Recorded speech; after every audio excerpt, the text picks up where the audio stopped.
السلام علیکم دوستو، یہ ہے حسن کریٹو اسلامک بیان، حدیث اور دل کو چھو جانے والی باتیں آپ کو یہاں ڈیلی بیس میں ملتی ہے، تو چینل کو سبسکرائب کر لیں۔ جزاک اللہ۔ کچھ لوگ آرام کو، صحت کو، سکون کو بڑی ترجیح دیتے ہیں، لیکن اگر انہیں محسوس ہونا کہ میرے بچوں کو بہت ساری چیزوں کی ضرورت ہے اور میرے پاس اتنے وسائل نہیں ہیں، تو پھر ہم نے یہ دیکھا ہے کہ لوگوں کی ترجیح بدل جاتی ہے اور وہ سمجھتے ہیں کہ اس وقت مجھے آرام نہیں کرنا چاہیے، نیند پر خیال نہیں کرنا چاہیے، بچوں کا مستقبل دیکھنا چاہیے۔ کچھ لوگ ایسے ہوتے ہیں کہ مال میں سے، اقتدار میں سے انہیں دو چیزوں کو اختیار کرنا پڑتا ہے کہ مال، اقتدار چاہیے یا عزت چاہیے، تو لوگ پھر سارا کچھ قربان کرتے ہیں اور عزت کو بچا لیتے ہیں۔ پھر ہم نے یہ بھی دیکھا ہے کہ اگر بات ایمان کی آ جائے تو لوگ عزت اور جان بھی قربان کر دیتے ہیں پر ایمان بچا لیتے ہیں۔ تو یہ ترجیح ہے۔ زندگی میں ترجیح کیا ہے؟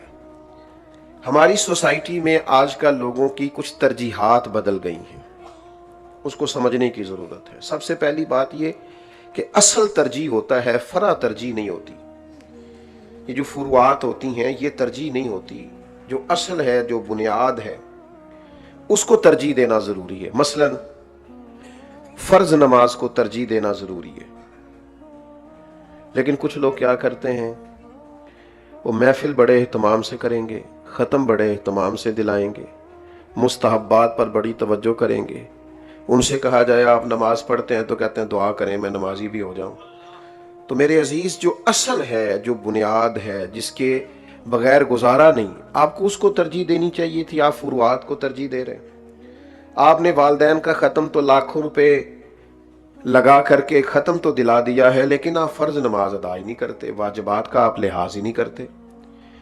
تو جو اصل ہے جب تک اس کو ترجیح نہیں دی جائے گی، جو فرض ہے جب تک اس کو ترجیح نہیں دی جائے گی، آپ نفلی کام جتنے مرضی کرتے پھریں، قابل قبول ہی نہیں ہے۔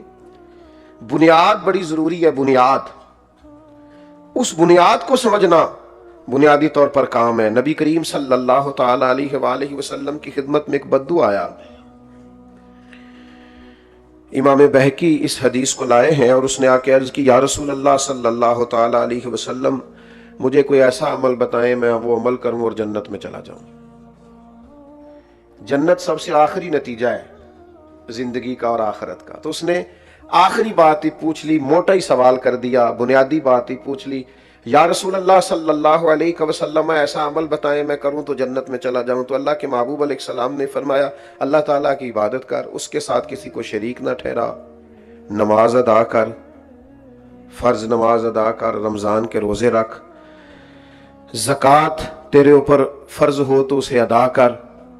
یہ فرائض صرف اللہ کے محبوب صلی اللہ تعالی علیہ وسلم نے اسے بتائے، صرف فرائض۔ تو وہ کہنے لگا، یا رسول اللہ صلی اللہ علیہ وسلم، مجھے اللہ کی عزت کی قسم، نہ اس میں کمی کروں گا نہ اس میں کوئی اضافہ کروں گا۔ وہ کہہ کے چلا گیا تو حضور نے کیا فرمایا؟ فرمایا، کسی نے جنتی کو دیکھنا ہو تو اس کی زیارت کر لو۔ اس لیے کہ اس نے اصول، اس نے بنیاد پر توجہ کی ہے، اصل پر توجہ کی ہے۔ آپ خوب اصالہ ثواب کریں، خوب محافل کریں، لیکن جو اصل ہے پہلے اس پر تو توجہ کریں، جو بنیاد ہے پہلے اس پر تو غور کریں۔ اسی طریقے سے پھر فرائض میں بھی ہم نے دیکھنا ہے کہ کچھ چیزیں فرض کفایہ ہیں، کچھ فرض عین ہیں۔ بعض لوگوں کی فرض کفایہ پر بڑی توجہ ہوتی ہے اور فرض عین کی طرف ان کا گمان نہیں ہوتا۔ اس کی سادہ مثال آپ دیکھ لیں، جتنے لوگ آپ کو جنازے میں ملتے ہیں اتنے فجر میں بھی ملتے ہیں۔ جنازہ فرض کفایہ ہے، ظہر کی نماز فرض عین ہے، لیکن وقت نکال کر لوگ جنازے میں پہنچیں گے، پھر ملاقات بھی کریں گے، اہل خانہ کو بتائیں گے بھی کہ ہم آئے، لیکن جنازہ پڑھنا فرض کفایہ ہے اور نماز پڑھنا فرض عین ہے۔ جو فرض عین ہے اس پر توجہ ہی نہیں، اور جو فرض کفایہ ہے اس پر بھاگ بھاگ کر لوگ عمل کریں گے۔ اسی طرح اقدام جہاد فرض کفایہ ہے اور والدین کی خدمت فرض عین ہے۔ کچھ لوگ مجاہدوں کی تختیاں تو لگا لیتے ہیں اور گلیوں کے نام تو اپنے نام پر رکھنے کے شوقین ہو جاتے ہیں، لیکن ماں باپ کی خدمت کرنے کو تیار نہیں ہوتے، نبی کریم علیہ السلام کی خدمت میں بھی ایک شخص حاضر ہوا تھا اور اس نے اجازت مانگی تھی، یا رسول اللہ صلی اللہ علیہ وسلم میں نے جہاد پہ جانا ہے، مجھے اجازت ہے۔ تو حضور نے فرمایا تیرے والدین زندہ ہیں؟ بلے شاہ سمانی اٹھدیاں پھڑنا ہے، تیرے والدین زندہ ہیں یا رسول اللہ صلی اللہ تعالی علیہ وسلم زندہ ہیں؟ تو محبوب نے فرمایا ان کے پاس رہ، ان کے قدموں کے نیچے جنت ہے۔ مصنف عبد الرزاق میں یہ روایت موجود ہے، فرمایا ان کے پاس رہو، ان کے قدموں کے نیچے، ان کے قدموں کے پاس تمہاری جنت موجود ہے۔ لیکن جہاد کے بہت زیادہ شوقین ہونا، اور چلے تھوڑا سا اور وضاحت کر لیتے ہیں، پیر صاحب کے پاس حاضری ٹائم پہ دیتا ہے، ابا جی کا حال بھی نہیں پوچھتا، جماعت میں چلے لگانے اور تبلیغ کرنے کو وقت پہ جاتا ہے، والدین کا حال ہی نہیں پوچھتا، تبلیغی ڈیوٹیاں کر رہا ہے، فلاں جگہ خدمتیں کر رہا ہے، فلاں جگہ حاضریاں لگوا رہا ہے، فلاں جگہ درویش بنا ہوا ہے، گلے شاہ آسمانی اٹھدیاں پھڑنا ہے۔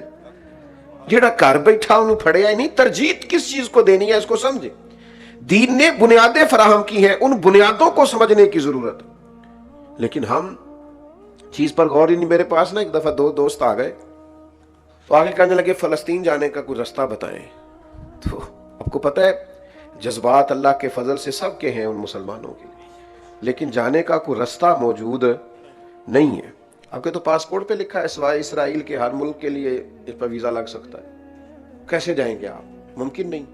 تو مجھے کہنے لگے جی، میں نے کہا بھی مجھے تو کوئی رستہ نہیں آتا، آپ کسی اور سے پوچھیں۔ تو کہنے لگے اسی تے ان سارے بال روندے چھاڑ ہیں، اسی فلسطین چلے ہیں۔ وہ تو پیچھے تک آئے، بیوی رو رہی تھی، بچے رو رہے تھے، تو ہم نے کہا نہیں ہم نے جانا ہے، تو اب تو بڑی بےزتی ہے واپس جائیں۔ تو میں نے کہا آپ کس مقصد کے لیے جانا چاہتے تھے؟ شان بڑھانے کے لیے؟ عزت بیزتی مثلا کس کے سامنے؟ اگر اللہ کے سامنے ہے تو پھر تو آپ کا نکلنا قبول ہے، نیت کر کے نکل آئے۔ لیکن اگر ہمارا یہ معیار بن جائے، ہمیں پتہ ہی نہیں ترجیح کس چیز کو کہتے ہیں، اپنے حساب سے چیزوں کو طے کرتے ہیں، اپنے حساب سے۔ کچھ لوگوں کا خیال ہوتا ہے مولوی تو بزدل ہے، یہ جا ہی نہیں رہا، فلانا آدمی تو پیچھے رہ گیا، اس کو یہ کرنا چاہیے تھا، اس کو۔ ہمیں بھی بڑے لوگ مشورہ دیتے ہیں جناب یہ کر دیں، فلاں کر دیں، نکل آئیں۔ تو میں کہتا ہوں چلو تھوڑا بہت کتاب و سنت ہم نے بھی پڑھا ہے، شاید جو بات آپ ہمیں سمجھانا چاہ رہے ہیں کچھ نہ کچھ کی سمجھ ہم بھی رکھتے ہوں۔ تو آپ جو ترجیح ہمیں بتا رہے ہیں، ہو سکتا ہے یہ اس وقت ترجیح نہ ہو، ترجیحات کچھ اور ہوں۔ نعرہ تکبیر لگانا بڑا کمال ہے، پر پہلے کو حضرت عمر جیسا پیدا تو کر لینا چاہیے۔ حضرت عمر آئے تو نعرے لگ گئے، لیکن یہ کہ پہلے عمر تو آئے۔ تو ہم یہ کرتے ہیں کہ ہم کہتے ہیں نہیں بھائی یہ میری سمجھ میں آ رہا ہے لہذا آپ نکلیں۔ تو بعض اوقات ترجیح کچھ اور ہوتی ہے، اور ہمارا دین بڑا واضح ہے، بڑا فطرت کے قریب ہے، بڑا حسین ہے، زندگی سمجھا دیتا ہے، جینے کے سلیقے آتے ہیں۔ انسان کسی طرح بھی اپنی شخصیت پر، اپنی روح اور اپنے دل پر کوئی بوجھ محسوس نہیں کرتا۔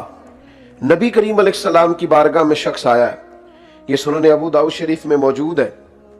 حضرت عمر بن عاص رضی اللہ تعالیٰ عنہ فرماتے میں بیٹھا ہوا تھا سرکار کی بارگاہ میں، اور اس نے آ کے عرض کی کہ میں آپ کے دستے مبارک پر، یا رسول اللہ صلی اللہ علیہ وسلم میں آپ کے دستے مبارک پر ہجرت کی بیعت کرنے آیا ہوں کہ میں وطن چھوڑ دوں گا، دین کے لیے ہجرت کروں گا۔ یا رسول اللہ صلی اللہ علیہ وسلم میں بیعت کرنے آیا ہوں اور والدین کو روتا چھوڑ کے آیا ہوں، تو حضور اتنی بڑی قربانی دے کے آیا ہوں میں، تو مجھے بیعت فرمائیے۔ اللہ کے محبوب صلی اللہ تعالی علیہ وسلم نے فرمایا واپس چلا جا، اور جیسے تو نے انہیں رلایا ہے نا ویسے جا کے انہیں ہنسا بھی، اس لیے کہ تیری ترجیح بیعت ہے ہجرت پر، اور اللہ کے رسول تجھے یہ ترجیح دے رہے ہیں کہ تو والدین کی خوشی میں خوش رہے، ان کی رضا کا خیال کر، ان پر توجہ دے، اپنے گھر کے معاملات کو سمجھ، غور کر۔ تو ترجیح دیکھیں دین ہمیں کیا سکھاتا ہے۔ ہم کچھ فروعات میں الجھ گئے ہیں، کچھ نوافل میں الجھ گئے ہیں، بعض لوگ ایسے ہیں جو بعض ایسی چیزوں میں الجھ گئے۔ آپ کو پتہ ہے میں پچھلے سال میں کچھ عرصہ میری صحت ٹھیک نہیں تھی، میں کچھ علیل تھا، تو ڈاکٹر نے مجھے پابند کر دیا کہ آپ کوئی سفر نہ کریں۔ میں کچھ دنوں کے لیے، کچھ مہینوں کے لیے سفر نہیں کر سکا۔ تو کچھ دوست نا بڑے ماشاءاللہ سے وہ بزرگ قسم کے ہوتے ہیں، ولی اللہ، درویش، صوفی، وہ کہتے تسی غوث پاک دا نام لے کے آجو اللہ کرم کرے گا۔ تو میں نے کہا ڈاکٹر نے منع کیا کہ نہیں ڈاکٹروں کی پتا ہوگی. تو وہ چاہتے تھے کہ پیر صاحب نہ روحانی پرواز کرن. یہ کتنے ڈاکٹروں دے پیچھے لگ گئے. یہ عجیب و غریب فلسفہ ہے بعض دوستوں کا. تو بھائی دین تو ہمیں یہ سمجھاتا ہے. نبی کریم علیہ السلام کی بارگاہ میں ایک شخص نے عرض کی حضور میرے پاس اونٹ ہے تو کیا میں اس اونٹ کو کھلا چھوڑ دوں اللہ کے بھروسے پر؟ حضور نے فرمایا نہیں، پہلے اس کو باندھ پھر اللہ پہ بھروسہ کر. جو اسباب ہیں وہ اختیار کر، جو ضرورت ہے اس کا لحاظ کر. میں اللہ پہ بھروسے پہ فلاں کام کر دوں، بھائی آپ سارے اسباب کریں پھر اللہ پہ بھروسہ کریں. سارے اسباب ہوں بھی تو کام تبھی ہوتا ہے جب اللہ چاہتا ہے. تو ہمارا جو ذہن سازی ہے دین کے تعلق سے وہ بڑی ضروری ہے. بعض کام ایسے ہوتے ہیں جو زیادہ ضروری ہوتے ہیں. ہاں کسی جگہ آپ نفل چھوڑ دیں، کسی جگہ آپ عبادت چھوڑ دیں، کسی جگہ آپ نفلی روزہ چھوڑ دیں، وہاں کچھ اور ترجیح بنا لیں.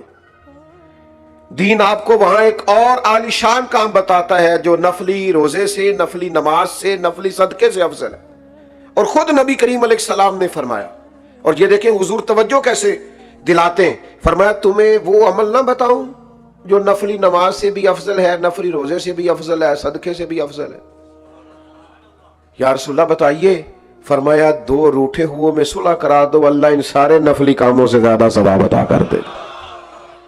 جو دو جھگڑے ہوئے ہیں، جو آپس میں لڑ پڑے، جن میں شکر رنجی ہو گئی، تم ان دو دلوں کو قریب کر دو، ان دو مسلمانوں کو ملا دو. یہ اس وقت تم یہ نہ کہو کہ بھائی میں تو نہیں آ سکتا، میرا نفل کا ٹائم ہے، میں نے نفل پڑھنے. میں نہیں آ سکتا، میں نے روزہ رکھا ہوا نفلی. میں نہیں آ سکتا، میں نے اس وقت جو ہے اللہ کے رستے میں صدقات کرنے. اس وقت تمہاری ترجیح یہ ہے کہ دو لوگ لڑ پڑے ہیں، ان میں جھگڑا ہو گیا، وہ دو خاندان آپس میں بچھڑ رہے، ان کے اندر دوریاں پڑ رہی ہیں، دراڑیں آ رہی. اس مسئلے کو حل کرنا تمہاری ترجیح ہونی چاہیے، نہ کہ یہ کہ میں نے نفل پڑھنے اور یہ کہ میں نے عبادت کرنی ہے. تو دین جس طرح کی ترجیح سکھاتا ہے. اب دیکھیں آپ نماز پڑھ رہے ہیں تو آپ کے سامنے ایک آدمی کنویں میں گر رہا ہے، تو شریعت آپ کو کہتی ہے کہ نماز توڑ دو. وہ جو گر رہا ہے پہلے اسے بچا لو. آپ یعنی اس کا ترجمہ آپ یوں بھی کر لیں کہ آپ نماز پڑھ رہے ہیں، اچانک آپ کی نظر پڑی اور کوئی گاڑی سے ٹکرانے لگا ہے، کوئی چھت سے گرنے لگا ہے، کسی کو بجلی کا کرنٹ لگنے لگا، اس کی موت کا مسئلہ ہے. شریعت نے آپ کو اب ترجیح بتائی ہے کہ اب نماز نہیں پڑھنی، اب نماز توڑ دیں، نماز بعد میں پڑھ لینا، اب پہلے اس کو بچائیں. تو جو ترجیحات دین سکھاتا ہے، جو باتیں دین سمجھاتا ہے، جس پر دین آپ کی توجہ دلاتا ہے، اس پر لوگ غور ہی نہیں کرتے. وہ اپنے حساب سے چیزوں کو طے کرتے ہیں اور اپنے حساب سے. وہ کسی دانشور نے کہا تھا بے دینی سے بڑا نقص خود ساختہ دین ہوتا ہے. یعنی ایک بندہ بے دین ہو گیا ہے، پر اس سے بھی بڑا نقص یہ ہے کہ اس نے اپنے حساب سے ایک دین گھڑ لیا ہے. یہ جو میں کر رہا ہوں یہی سارا کچھ ہے، یہی اصل ہے، یہی بنیاد ہے، یہی طے کر لی، یہی سارا کچھ ہے. اور دین کے جو وسیع مزاج ہے اور وسیع المشرب ہے جو دین، اس کو یہ سمجھ نہیں پا رہا. تو حقیقت دین کو قرآن مجید کا آپ مطالعہ کریں، دوسرے پارے کا، تو قریش مکہ کہا کرتے تھے کہ ہم آب زمزم کنویں سے نکال کے حاجیوں کو پلاتے ہیں، مسجد الحرام کی ہم خدمت کرتے ہیں، کوئی ضروری ہے کہ ہم کلمہ بھی پڑھیں؟ اتنا بڑا تو ہم کام کرتے ہیں، اللہ کے گھر کی دیکھ بھال ہماری ذمہ داری ہے، اب ہم مسلمان بھی ہوں کلمہ بھی پڑھیں. اللہ تعالیٰ نے ان لوگوں کی مذمت بیان فرمائی. فرمایا کیا تم نے حاجیوں کو پانی پلانا اور کعبے کی خدمت کرنا اس کے برابر سمجھ لیا ہے کہ اللہ پر ایمان لایا جائے اور اس کے رسول کی غلامی کی جائے؟ جب تک تم یہ نہیں کرتے اتنی دیر تک نہ حاجیوں کو پانی پلانا نفع دے گا، نہ کعبے کی خدمت نفع دے گی. یہ تبھی نفع دے گی جب تمہارے اندر ایمان ہوگا. تو بھائی ترجیحات کا تعین کریں زندگی میں. آپ غور کریں کہ زیادہ ضروری کیا ہے، آپ کو زیادہ ضروری کام جو کرنا ہے اس پر آپ غور کریں. ہمارے صاحب ہمیں ایک بات سمجھایا کرتے تھے، فرماتے تھے کہ نفس کی خواہش اور ہوتی ہے اور رب کی مرضی اور ہوتی ہے. اور فرماتے کبھی کبھی دینی معاملات میں بھی انسان کا نفس، دینی یہ باریک بات ہے، اس کو سمجھیے کہ دینی معاملات میں بھی نفس کی خواہش اور ہوتی ہے اور اللہ کی مرضی. میں